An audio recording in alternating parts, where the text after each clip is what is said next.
Turning now to a brighter topic as we are about to wind up 2023. Yuko, you've been checking into Japan's service sector as it continues to recover from some lean years. What did you find? Well, it's the first year-end season after the government lifted all coronavirus restrictions, and I kept hearing that bars and restaurants are full of customers, so I went to see for myself. A typical year-end party is held at an izakaya where you can eat and drink in a large group. The aim of the party is to talk about what happened in the year, drink over it, and forget about it. Many companies hold these kind of parties to improve the communication among workers and to thank them for the hard work they've done over the year.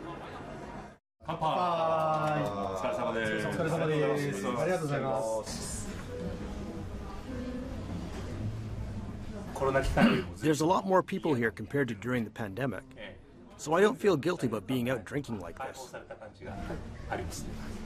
It's been a long time since we've met face to face, so I want to express my gratitude. I look forward to having a great time. These days, most of our meetings are online.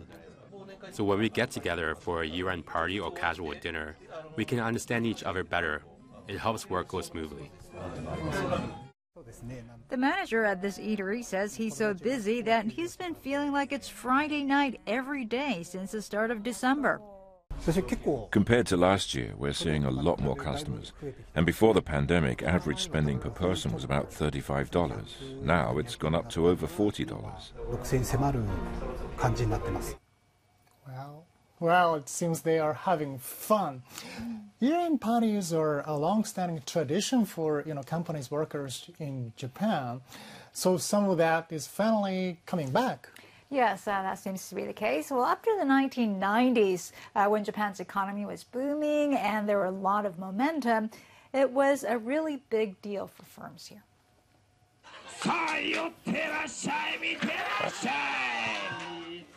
Most of them were held at izakayas, but some companies would get the whole staff to go on an overnight trip to a hot springs inn and have the party there, or they would rent out a hall at a hotel big enough to bring all the employees together.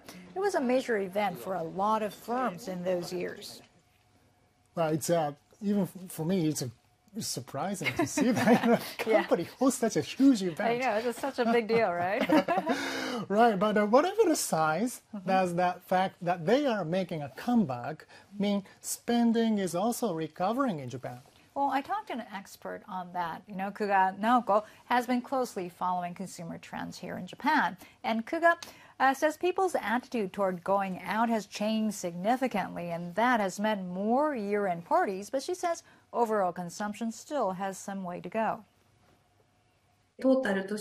When you look at total consumer spending, it has almost caught up with the level before the pandemic, but not quite. The hike in prices is more than the growth in wages, so people's disposable income has not increased, and the money they can spend has not gone up. They have no choice but to cut back on purchases. I see. So now it's a matter of whether people have money in their pockets. What can we expect for consumer spending next year? Well, consumption makes up more than half of Japan's GDP. So, prospects for how much people spend in 2024 is an important factor for the outlook of the economy. And Kuga sees a silver lining ahead. We are expecting the rise in inflation will see its peak this winter. On the other hand, we forecast that wages next year will increase more than this year. Remember that the wage hikes in spring 2023 reached the highest level in 30 years. So we see wage hikes surpassing the inflation rate in the latter half of fiscal year 2024. This means that real wages will turn positive at that time. So 2024 looks like a good year for consumers in Japan. Hopefully wages will rise, as she says.